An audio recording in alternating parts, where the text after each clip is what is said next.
Bonjour à tous, j'espère que vous allez bien. Je vous souhaite une excellente année 2023, que tous vos vœux se réalisent, que la santé soit bonne pour vous et pour vos proches, beaucoup de bonheur et bien évidemment, je vous souhaite de lire...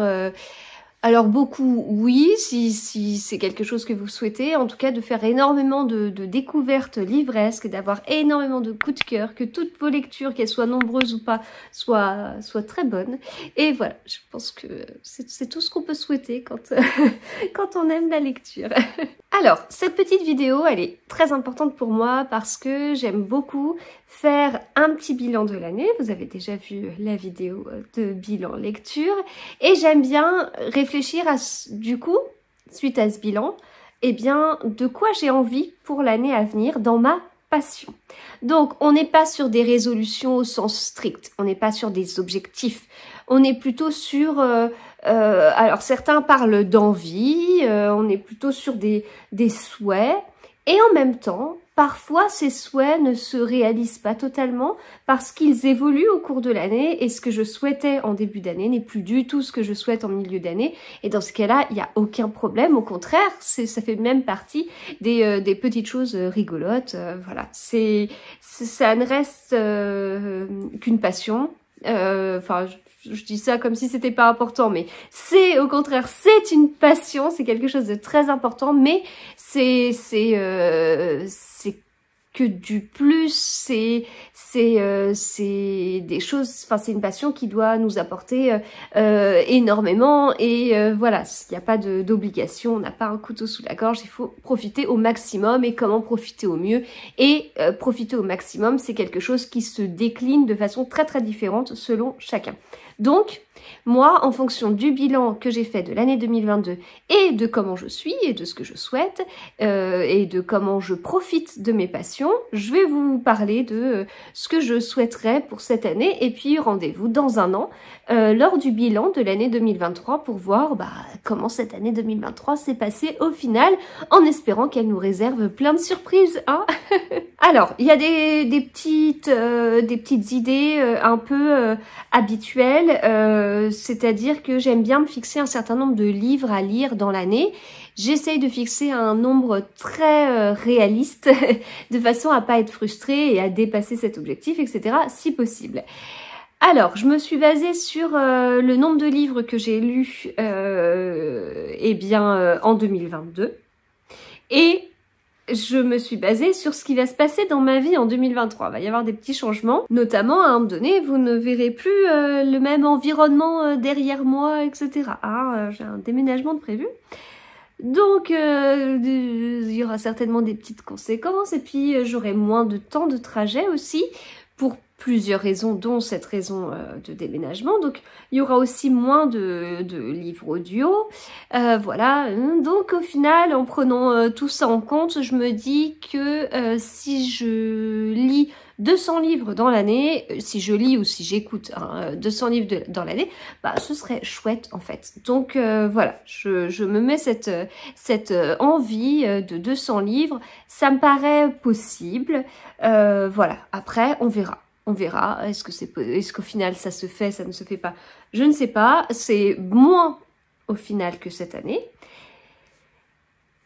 Et du coup, je me base sur beaucoup de choses, comme je vous dis, aussi sur maintenant enfin je sais comment je lis, j'arrive à être davantage concentrée, etc. Bon, ça me paraît possible. Donc voilà, on verra. Donc cette année, lire 200 livres. Pas très original non plus, je vais vous parler de ma palle, mais je vais être un peu dans le même style que l'année dernière, c'est-à-dire que là, ma palle a dépassé 200 livres. Si je lis 200 livres en un an, ça veut dire que j'ai une palle d'un an, un an de lecture. Ok, voilà, si je raisonne comme ça, c'est pas catastrophique. Et en même temps, ce que je souhaite autour de ma palle, c'est que ce soit un peu comme cette année, c'est-à-dire Je m'en fiche, ma palle vit sa vie. Alors j'ai fait un peu de tri, parce que c'est vrai qu'il y avait des livres que j'avais pas trop envie de lire au final, j'ai changé d'avis, donc j'ai fait un peu de tri, mais voilà, je l'ai fait plusieurs fois, notamment cet été, je vais certainement recommencer, voilà, donc ça c'est pas un souci, mais sinon il y a beaucoup de livres que j'ai envie de lire dans cette palle et j'ai pas envie de me stresser par rapport à ça. Donc du coup, zéro stress, je me laisse tranquille sur la palle. Alors quand j'ai un livre que je reçois, qui m'est offert, etc., à l'intérieur, je note au crayon à papier, soit qui me l'a offert, soit si c'est moi qui l'ai acheté, où est-ce que je l'ai acheté, soit c'est un service presse, et en dessous je note la date. La date, eh bien vraiment le moment où je l'ai reçu, le moment où je l'ai acheté, le moment où ce livre entre dans ma palle. Je mets ce livre, donc je scanne le code barre dans l'application Babelio. Donc ma palle est à jour sur Babelio. Donc c'est très simple. Ma palle est à jour sur Babelio. Tous les livres que je lis depuis mars 2020 sont dans Babelio. Et puis à côté de ça, j'ai une wishlist sur Amazon mais en fait, dans ma description, vous pouvez retrouver mon compte Babelio, ma wishlist sur Amazon. Voilà, donc il y a vraiment tout qui est depuis un petit moment organisé, etc. Après, il y a d'autres livres que j'achète qui sont pas dans ma wishlist, certes, mais bon, voilà, tout est assez organisé. Donc, c'est pas parce que je ne vois pas les livres qui sont, eh bien, derrière que je ne peux pas les voir sur l'application. Je peux très bien me dire, bah ma palle, elle est sur l'appli Babelio, eh bien je peux accéder à tous mes livres de cette façon-là, au lieu d'aller regarder derrière. Oui, mais ma palle, c'est une bibliothèque qui est dans la salle à manger. Et donc, forcément, je suis humaine. Et donc, les premiers livres, eh bien, c'est ceux que je vois. Donc, c'est ceux qui me titillent le plus. Donc, c'est ceux que qui vont me travailler, que j'aurais envie de lire en premier, etc. Donc, c'est ceux que je vois, c'est ceux que j'ai le plus envie de lire. Enfin, voilà. Alors, j'essaye des fois de m'organiser comme ça. Je mets des livres derrière qui me donnent peut-être un peu moins envie que les livres qui sont devant. Dans les livres qui sont devant, j'essaye de mettre aussi ceux qui sont planifiés et qui vont bientôt sortir de la palle. Voilà, mais il n'y a pas que ça, et c'est vrai qu'à force de voir eh bien les premiers livres de ma palle, en plus ma palle est assez proche de l'endroit où je mange, donc ça va me titiller, et voilà, et j'en oublie les livres qui sont derrière, ce que je trouve très dommage. Du coup, pas de stress sur la palle, je laisse ma palle vivre sa vie. Si j'ai envie d'acheter un livre, j'achète un livre. Si on m'offre un livre, eh ben j'en suis vraiment ravie. Si je reçois un livre en service presse, c'est super, et voilà. Donc j'ai pas envie derrière de gâcher ce plaisir, me mettre une boule au ventre parce que ma palle est au régime, si vous voulez. Hein. Donc voilà, je veux quand même garder du plaisir, etc.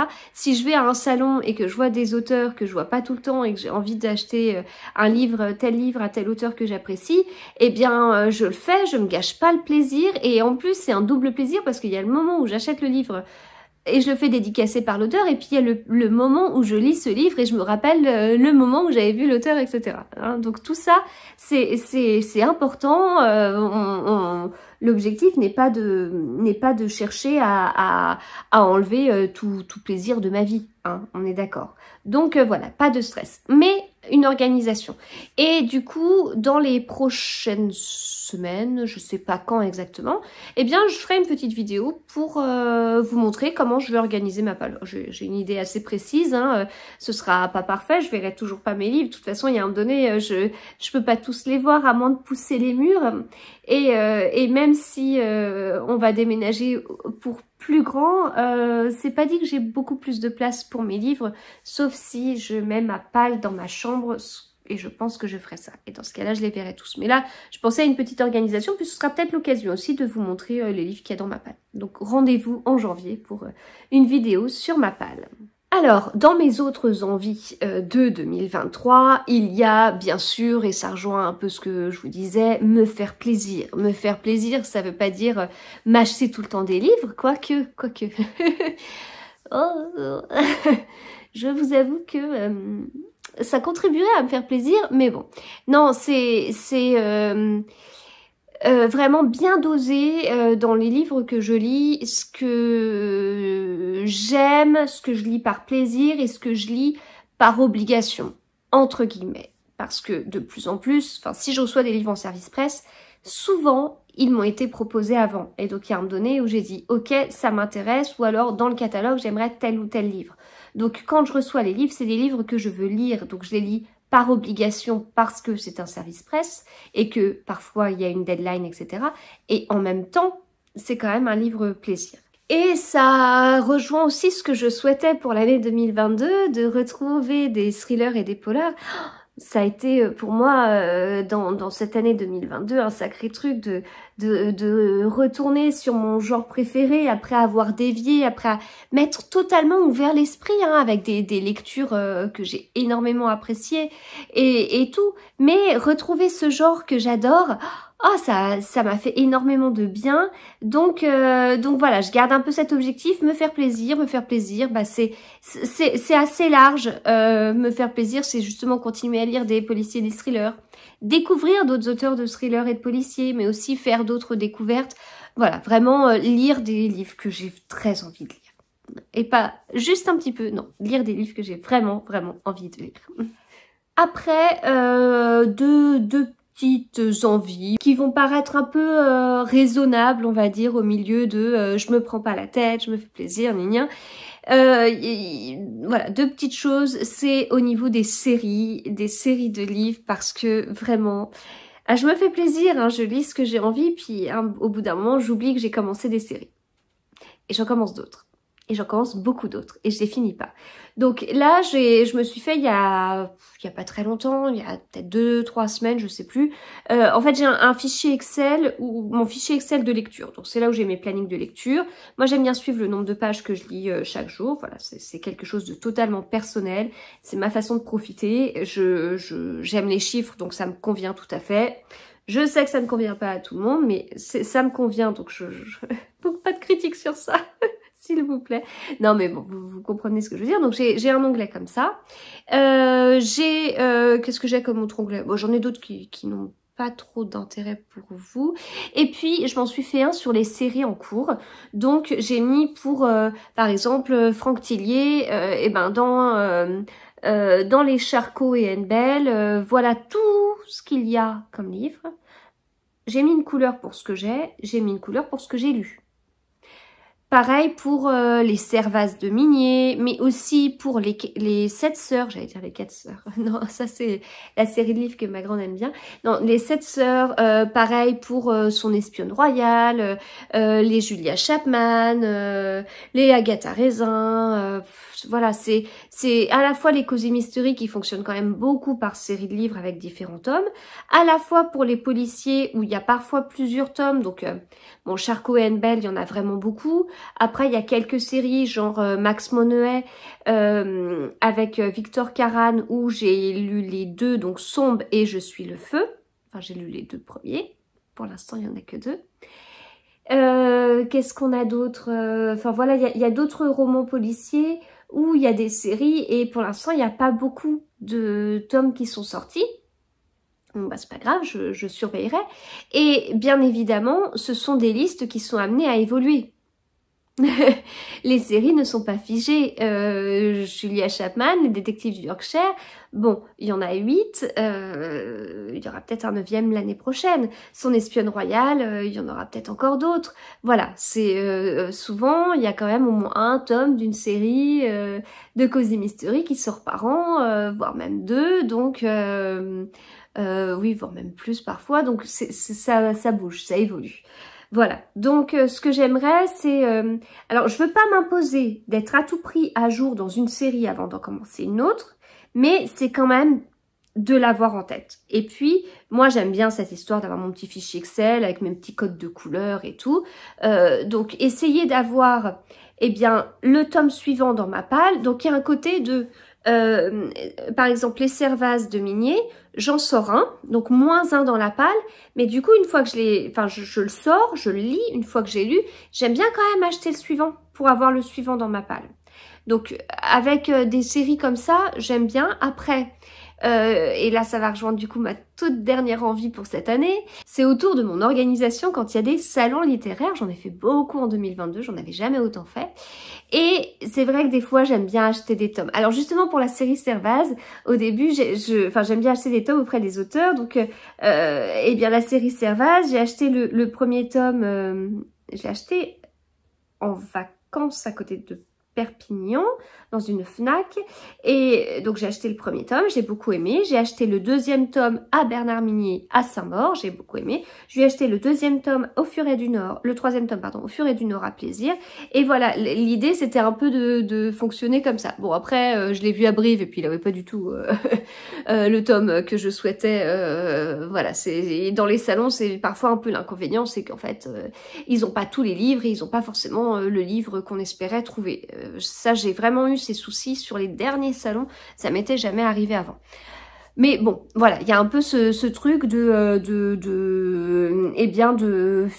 de finir quand même les séries, d'avoir un peu en tête que si je cumule du retard, bah soit il y a un moment donné je me fais un gros truc de rattrapage.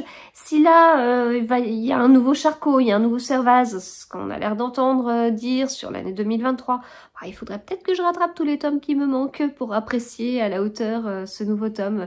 Voilà, donc tout ça. Et puis justement quand je vois des nouveaux auteurs, bon l'idée c'est quand même de tout le temps essayer d'acheter un tome 1 et si je veux découvrir l'auteur, bah ok, mais bah faudra peut-être attendre un petit peu avant que je commence cette série. Et après, il y a ce que j'aimais bien faire sur l'année 2022, c'est organiser mes lectures en fonction des salons qui arrivent. Donc, par exemple, il y a les Quais du Polar à Lyon, j'ai très hâte. Il y a pas mal d'auteurs que j'apprécie beaucoup qui seront présents, des auteurs dont j'ai les livres dans ma palle. Pour l'instant, alors c'est pas encore figé sur les auteurs étrangers, mais en tout cas sur tous les auteurs français et les premiers auteurs étrangers qui sont annoncés, eh bien il y a 16 livres que j'ai dans ma palle de ces auteurs-là, donc je vais les lire. Et derrière, eh bien c'est pas forcément la fin d'une série, donc potentiellement, une fois que j'aurai lu ces livres, eh bien, j'aurai envie d'acheter le suivant, et d'acheter le suivant, eh bien, au Quai du Polar, voilà. Donc, il n'y a pas, comme je vous dis, il n'y a pas une histoire de je fais -1 dans la palle et c'est bon, j'allège ma palle, non. Il y a une histoire de remplacement. Je retire le tome 3, mais je resserre le tome 4, et je relèverai le tome 4, je mettrai le tome 5, jusqu'à ce que je sois à jour dans la série. Voilà.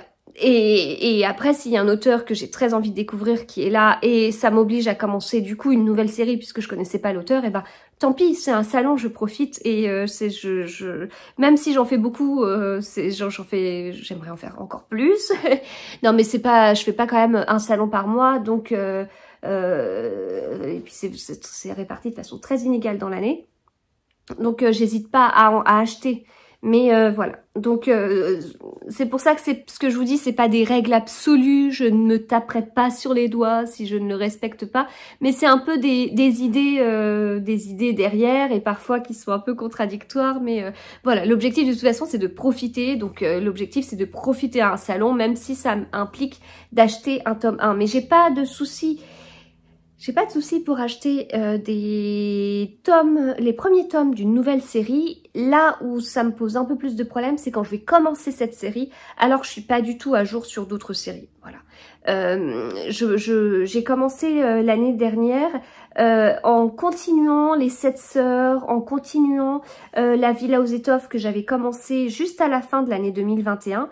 Et derrière, j'ai laissé de côté beaucoup de séries de Cozy Mystery pour lesquelles j'organisais des lectures communes, comme Son espionne royale, comme Love Day Rider. Et du coup, les tomes de ces séries commencent à s'accumuler dans ma palle. Bon, faut pas que je les oublie.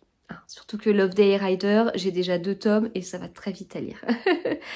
Peut-être qu'un dimanche après-midi, je me lis les 2. Donc voilà, donc j'espère que avec tout ça, eh bien, je me ferai plaisir dans la lecture. Et puis, bah, rendez-vous l'année prochaine pour voir comment l'année s'est passée, pour voir si effectivement je suis toujours à fond dans les policiers et les thrillers, ou si j'en ai eu ma dose. Je ne vois pas comment, mais on ne sait jamais. Et voilà, donc on verra tout ça. Et du coup, bah, la question c'est vous, qu'est-ce que vous prévoyez pour cette année? Est-ce que vous avez aussi des envies? Est-ce que vous remarquez qu'il y a des petites choses qui vous ont beaucoup plu sur l'année 2022, que vous aimeriez refaire en 2023, comme la découverte d'un genre particulier, ou au contraire, un peu comme moi, vous revenez vers un genre de livre que vous aimez beaucoup et vous aimeriez en lire encore plus? Est-ce que vous vous fixez un nombre de livres par an, ou est-ce que vous ne le suivez absolument pas? Enfin voilà, je veux bien avoir vos retours par rapport à tout ça, puis vos envies. Est-ce que vous êtes aussi dans un côté zéro stress ou un côté très très très raisonnable? Voilà, écoutez, moi ça m'intéresse, c'est toujours assez inspirant. Et je vous renouvelle mes vœux pour cette nouvelle année. On se retrouve très vite eh bien, dans des podcasts lecture et tout. Puis si vous faites du tricot, les vidéos tricot reviennent sur ma chaîne aussi. Voilà, à très vite et de très bonnes lectures.